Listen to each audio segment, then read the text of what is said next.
What's going on, everybody? This is Jeff with Altcoin Buzz. I'm going to make an interesting video here where I've outlined notes that say pros and cons of cryptocurrency. It's just kind of taken everything that I've already seen and looked into and communicated with you guys back and forth. And this is kind of the consensus mutually that we've come about together as a collective. And so thank you to you guys for helping me put this list together in the altcoin army. So shout out to you guys for sure. Couldn't do this stuff without you, I'll tell you that right now. And that's not a joke. Together we are stronger than individually. It's helped keep me in the game, honestly. So pros and cons. I'm going to go over the pros first, and then we'll go into the cons. And you guys have asked me for me to be a little bit more pessimistic instead of just always optimistic. So that's why I'm putting it out there like this. The number one thing that I want to talk about before I do anything is the Winklevoss twins. They've finally broken their silence. They say, Winklevoss, if you can't see Bitcoin at $320,000, you just lack imagination.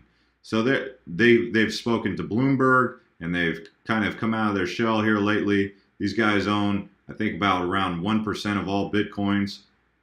And they're also part of Gemini and some other exchanges. So they're big players in cryptocurrency, and they're also connected to, the establishment in a way.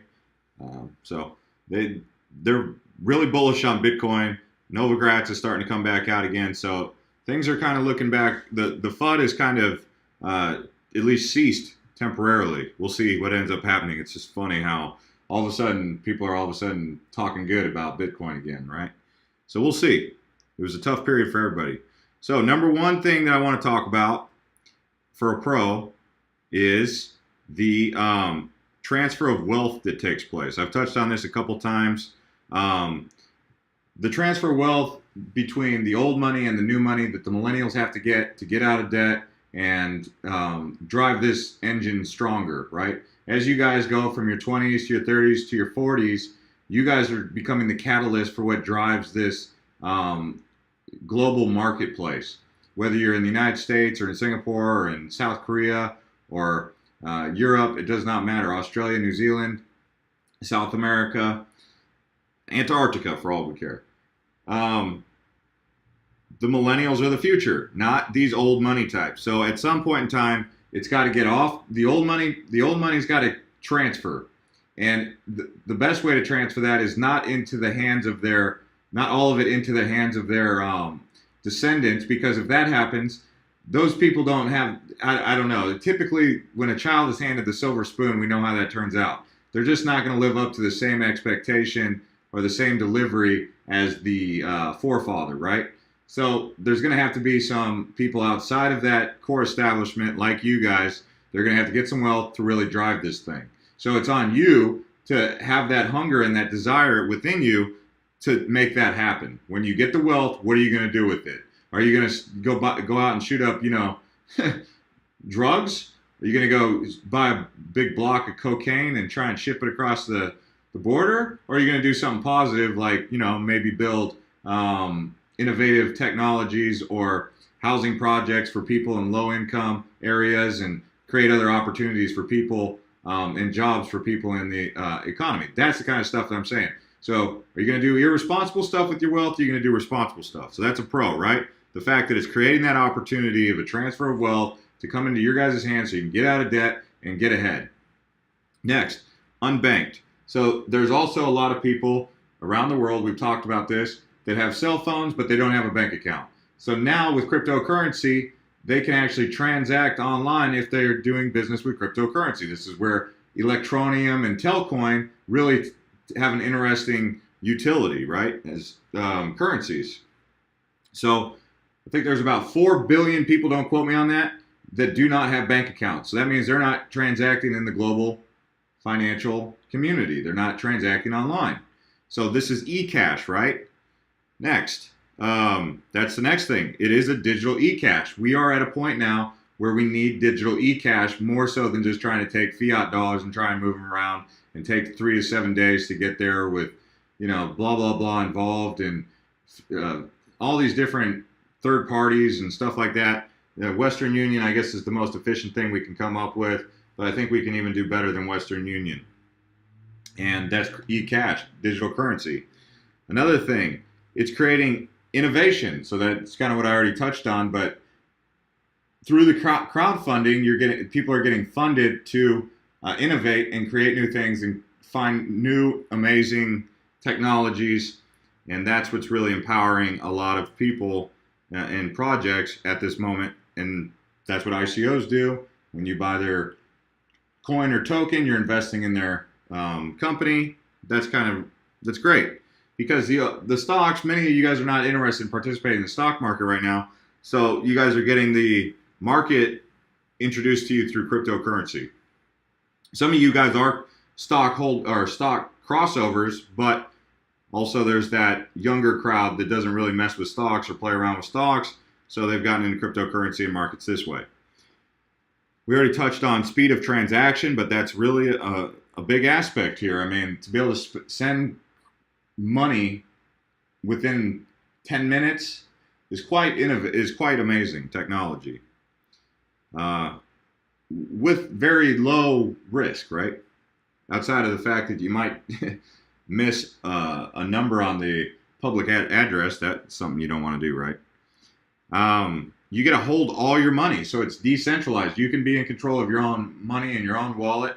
It's kind of an interesting new thing for this generation, right? Holding your own money and not having to store it in a bank. And that's the decentralization of it, is the fact that it's managed. A lot of this is managed off of smart contracts and just basically, without a centralized leadership core base, right? Now, some of the cons. There's a lack of use cases, okay? And I talked about this on my Twitter here, right here. If there was one thing that truly does concern me, even more than government regulation, is the lack of real-world use cases for many of these coins and tokens. Outside of exchange tokens and some social media, we need true innovation from these projects. And if I go over here and I look at most of these projects, Ripple's, they're kind of being used, but there's not a real use case for them. I mean, Ethereum's being used for a bunch of tokens, but as we crawl down this list here, I mean, the currencies are being used in the form of currency, but List doesn't have a use case. Tron, I mean, if you want to call the P-Way app something, but that's, I mean, whatever. And then you have VeChain, Qtum, Icon, Bitcoin Gold, Nano. But, I mean, if we just talk about coins that really have use cases, Steam has a website, right? Binance is an exchange. Power Ledger has some use case. But for the most part, most of these coins, their projects have not reached a level where they're getting the adoption that we'd like to see. We'd like to see the next Amazon come out of this. We'd like to see the next Facebook come out of this, the next Google come out of this. And they don't have to be in the same industry, but the companies that are at that same trajectory. Ethereum appears to be the next big company, right? That's the one that stands out to me. People have also said that Neo is going to do that in the Asian amphitheater, so we'll see. Cardano is another one that might compete. Between Cardano and Ethereum, these two will really probably prove to be the two juggernauts, and then Neo in Asia with Qtum, and then Lisk in most of the European areas. So that's just kind of some projections that I have, but whether that comes true or not, I do not know. Now, here's another thing. Lack of transparency leading to bank issues, right? So there's a lack of transparency in this industry that's causing for criminal activity to take place. So the governments are concerned that North Korea is participating in this market because there's not enough transparency for them to be able to feel confident in governing.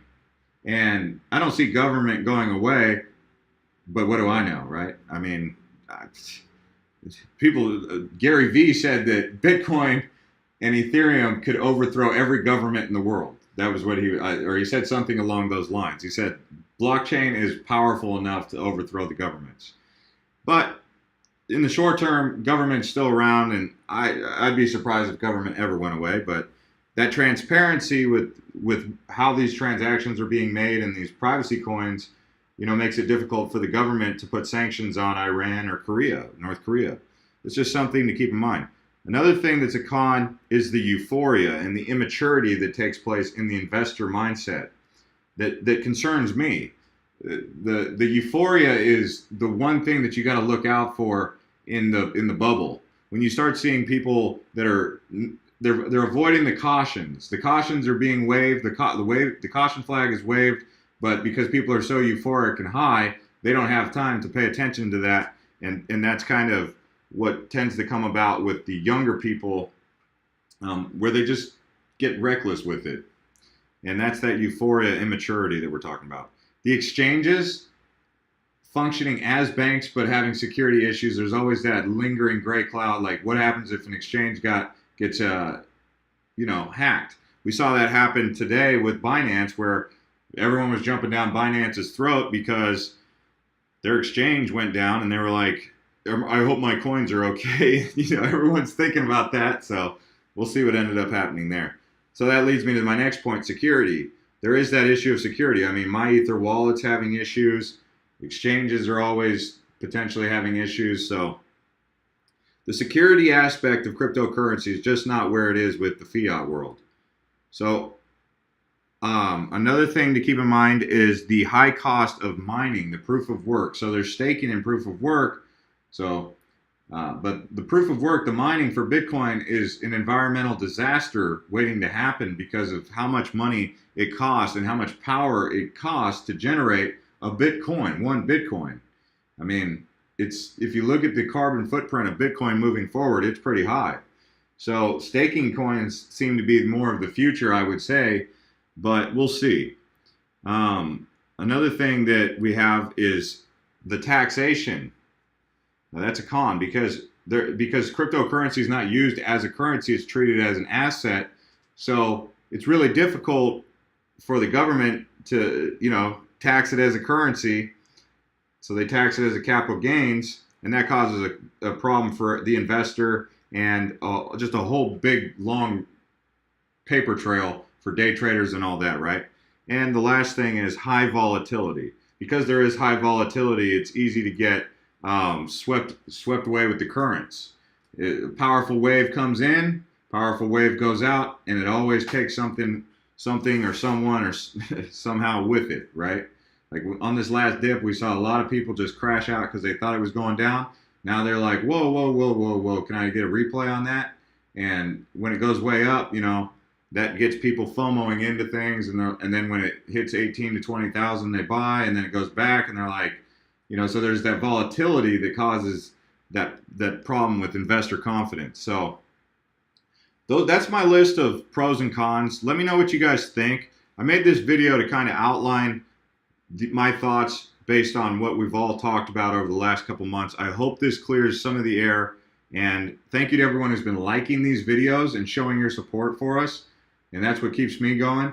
Thank you to everyone who comments and engages in our conversations, follows us on Twitter. Thank you to everyone who's been following me on Blockchain J, and most importantly, Altcoin Buzz IO, where everybody's at. We have 64,000 people over there, and we're growing every single day.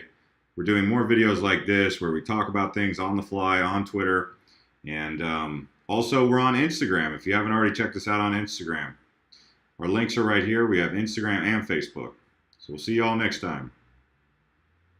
Subscribe to this channel if you like, and click that bell if you like to get notifications.